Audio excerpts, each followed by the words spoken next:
ต้องบอกกันว่า LSL เนี่ยราคาทะลุแสนกว่าไปหมดแล้วนะครับตัวนี้ไม่ถึงแสนก็คือ Made in USA ยังเป็น Handcraft ปกตินะฮะเพียงแต่ว่าเขาก็พยายามจะทำให้มันก็เรียกอะไรต้นทุนมันไม่โหดร้ายมากเพื่อเราจะได้จับกีตาร์แบบพรีเมียมบูติกในราคาที่ไม่ถึงแสนกันบ้างนะครับตัวนี้เป็นเซตปิกอัพสำหรับชาวแบบพ็อปร็อกยอดฮิตเลยนะครับมีปิกอัพฮัมซิงที่แบบเล่นง่ายๆซิงขึ้นคอยไม่จี่ด้วยคือเรียกว่าเด้งสุดๆนะครับ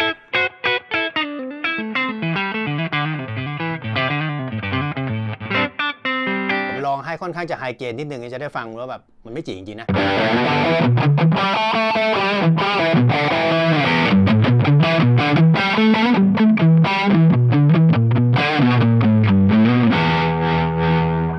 ก็เรียกว่าเป็น Strat of Dream เป็น Strat ในความฝันที่เราอยากจะได้กัน